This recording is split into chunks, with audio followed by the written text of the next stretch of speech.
Hi, I'm Kun Sang. I'm General Secretary of LSE Tibet Society. I'm going to interview a president of LSE Tibet Society, Namgyal. So, how did you come up with LSE Tibet Society? Oh, thank you. Tama Tastile. I'm Namgyal. I'm the president of LSE Tibet Society. We started this at the end of last year. It's a student run, so we have myself as president, Riang Dewatsang as the treasurer, yourself, Kun Tepa, as the general secretary. Together, we organized the first event as a simple get-together. We began as a very social-oriented society, doing table tennis, badminton, basketball, really trying to bring together initially the Tibetans that are here. We're very lucky we have 5 in total, which obviously is a small number, but for Tibetans it's pretty unprecedented. We got together and then from there we started to plan about more serious events. And I think in December we had our first real panel discussion with guest lecturers and speakers on the difference between Xizang, Pe, and Tibet as 3 different ways of describing our country. From that, we've built, and just in this last weekend, we've had a really great workshop from Shempen Kimsa. And yeah, we're just going from strength to strength and having fun at the same time. Yeah, I think this year LSE Tibet Society, the record number of Tibetans here in LSE, right? So, do you think any other universities will be able to form a Tibet Society in the universities? That's a good question. I do think that we're able to do all the events that we do because of us having a group of Tibetans, but anyone can, especially in London. There are Tibetans in SOAS, University of East London, University of all kinds. I know for sure that other Tibet societies can and should happen. If anyone's thinking about it, they can reach out. I had to fill out a few forms. We have a constitution, we have a budget plan, but realistically, those are just bureaucratic things. Once you've got this society officially on the university's database, you run it yourself how you wish. There's no real rules I have to follow besides the ones that you can probably assume. We're safe. We're not super political either. It's a really rewarding experience. I think I found there are a lot of perks in forming a society here at the university. It's like booking a room or getting a budget for whatever you do. What do you think? Can you explain more? Definitely, which is a really good point. So, for example, Klaka Gorshe is going to start in LSE, starting in March. Yeah, Klaka Gorshe at LSE. Plug. So yeah, starting in the first week of March, we'll be using a big space that is great for dancing in with a built-in audio system, great speakers, projector. That's all free of charge, and that wouldn't be the case without this society. So last year, before this Tibet Society happened, I did reach out to the student union here and ask, can we book a space for this dance session, once a week? They quoted me, I think, something like £500 to £600 for an hour. Because of the facilities, the centrality of the location, so to have that for free is awesome. Typically, our community events happen in Southeast London. I myself live in Northeast London. It's a pain to get there. Now it's possible to, without paying for anything, have a central London space. So yeah, that's a huge benefit. Yeah, and I think we have a momo making coming up. So That's right, yeah. What more? What more? Yeah, so last week of Feb, actually, we have organized a momo making night. We're going to have students from all over. This is also a good point to make. Even though we're a student society, our events are open to the public. So the workshop we had with Shempen Kimsa, there was, I think, 45 to 50 people sign up. Majority of them were adults who had just heard about us through the community or through our online tickets. The Momo night is going to be for anyone and everyone. Yeah, bring your own drinks if you want, soft drinks, anything. We have our induction hobs coming along in the post right now, so we're gearing up for a really fun time. And yeah, there's also some more events lined up. We've got Jiang Nobu from New York coming, and he'll be delivering a workshop or 2 workshops to some of the youth. So yeah, lots to look forward to. Yeah. I think LSE Tibet Society is one of the examples that kind of set a way Tibetan students can be actively involved in all this university environment. And I think if you are in university, have a Tibet Society, do reach out to us. We can discuss more, right? Yes. Yeah. And those who want to study in LSE, reach out to us. If there's anything we can help, we're happy to do it. Yeah, 110%. If you're interested in studying here or any university really, I'd love to help if I can. and it's great to see more Tibet societies, or not even Tibet societies. We were initially going to do a Himalayan society. Yeah, yeah. So other universities have that. Maybe you should check it out if you're a student at university and you're not sure if there's a society that like caters to your needs. Like at LSE, there's a Nepali society. Yeah. We're collaborating with them pretty soon as well, and through that, we're going to meet way more people. So yeah, it's going to be fun. Yeah, yeah. But yeah, feel free to reach out, or we've got the Instagram LSE Tibet Society. Yeah. Lots of things. Yeah. So yeah, we recently did a workshop with director of Chushikangtu movie, 4 rivers, 6 ranges. What you learned? How did it go? Yeah, it was great. That workshop was really well attended. About 40 to 50 people turned up. I think it was a success. Shenpenla is a really great speaker. I was there and I remember just thinking, wow, I don't think I could do what he does. Not just in his like public speaking, but the film itself. He was telling us some of the stories about how much it took from him personally, time-wise, finance-wise, getting to the point where he's made this feature-length film. It might be, hitting some really amazing venues. It might be streaming on some huge platforms. So it's a Tibetan film. Yeah. The cast is Tibetan.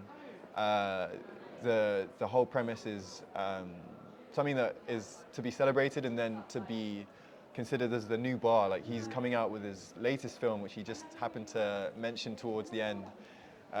Starting to cast for a film on some vampires in Tibet. I mean, yeah, that guy's got like a whole other world in his head. I did not imagine that. But yeah, he's casting for his new movie, and he said if anyone's interested in acting, reach out. Yeah, we had a good turnout from some kids as well. I think straight after Sunday school, they came all the way to central London, and they asked some really good questions. Yeah. So it was great. Yeah, I think they look quite inspired the way he talks about being Yeah. a Tibetan and how you can do something for Tibet, not in the normal kind of decorum, but in way beyond your creativity or whatever you are passionate about. Yeah, definitely. I think his style of approach to speaking and to also living his life is not one that we see often in the Tibetan community, especially for youth. And I would include myself and yourself in the youth section as well. We're not that old. We've got time. But yeah, I felt inspired. He's someone that wears his emotions and his personality very clearly. I think criticism to him is like a way of improvement, which I agree with. And to hear, not just to hear, but to like experience Shenpen is something that makes me and others, I'm sure, like feel more motivated to try and give some contribution. You don't have to follow a mold. Like he's clearly made his own path. Yeah. We wish him good luck with his endeavor. I think he's gonna promote it in a bigger platform so that the public can access it and we all get to watch it. Definitely. Yeah. I think there are a lot of Chinese students here in universities, and every university, I think, if you look around. So I feel like as a Tibetan, we are minority here, of course, but we feel that we have our own stories to tell. So what do you think? We're planning about something like hike or something? Yes, that's really, and that was your idea, by the way. So we're doing a hike as well. We haven't decided on where, but it might be in Wales, it might be in Peak District. Group of us, Tibetans, non-Tibetans, getting together and taking a long stroll through the countryside, up the hills, bringing some food, probably singing some songs, having a merry time. I think that's important as well. It's not just fun, but to engage not just like within our community, but as a community with others. LSE is well known for having so many Chinese international students many of whom have been to Tibet really recently. Like that's one thing, I'm sure you've experienced it as well. Like studying here, you often meet people, they ask where your name's from, you say that it's Tibetan, then they say, oh wow, here's my like holiday photos from like the summer. It's a bit of a weird experience, but to them, they see Tibet in a very different way to us. They see it as a place of fun or tourism. And they're really looking forward to having a more wholesome, meaningful experience by coming on hikes. So we've had already a few Chinese students sign up for that. And we've also got some screenings, that should also be said, to open to the public. Everything's open to the public. Those have been requested by some Chinese students as well, who have loved some of Pema Tedden's films, for example. There's so much of Tibetan art, Buddhism as well, that's loved by Chinese students and Chinese people. and they are more than happy to talk to us to hear about our side of events and of our stories. Yeah. I think the last time we had a conference on Shizang and also reincarnation of His Holiness the Dalai Lama, especially organized by the Druk Talk podcast. So I found that there are Chinese students who are quite shocked about to learn Tibet as an independent country. So Yeah. they're not aware of it, and we kind of think that generally people, we assume that they know, but it's not necessary that it is the Yeah. reality. So I think the platform like Hike, some casual kind of gathering will make a lot of difference in Yeah. kind of putting all together and have a conversation that Yeah. they kind of draw their curiosity and give them opportunity to learn about the reality, which is often sadly censored deeply Yeah. in China. Yeah, yeah. When you mentioned hike, I thought, wow, that was a really great idea, and we've already put the word out, and we've got a group chat of like 15 plus people. So, having said that, like if anyone has any other ideas as well, like feel free to reach out to us. Like we've already said, we've got the ability to book spaces indoors. We can get reimbursements for food as well. These are all small but big things to really get when you're thinking about having an event. So we'll be happy to play the role of host as well as organizer and just like give you the platform to bring people together. And yeah, I think going back to what you said, like I remember at that event, there was another experience.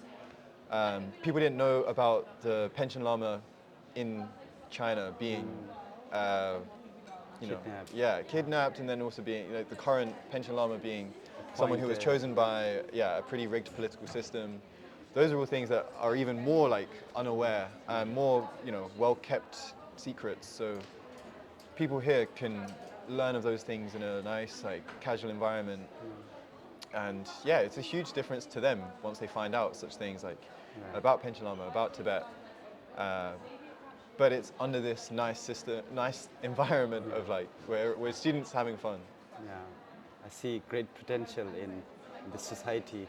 I think if you look from the outside, it's like a small society, but it can be of great impact Yeah. in a university like this. I think every Tibetan student, even if you're alone in a university, should be able to make one Tibet society. I think there are people, a lot of people. I'm quite amazed by to see that people here in LSC, most of them know Tibet, right? In one way or other. Yeah. I think it's really spread. This Tibet society has become a known society among most of the students here, I would say. And yeah, there's not much work. It's a fun thing. No one chases you to hand XYZ in by XYZ date. You control your workload. And I think people are really interested and positive. I haven't had any negative experiences having made this society. So yeah, I encourage everyone to do it. It'll be great. Yeah, we're a great team. But I've got a good this is the best team, by the way. This guy. I think that's probably everything that we've done together. It's never just me. It's always like our team. We've got Riang as well. She would probably be in the interview if she weren't in a class right now. So yeah, I'm very lucky. And we have Druk and Resang. Dukta, Resang, all of these, Yeah.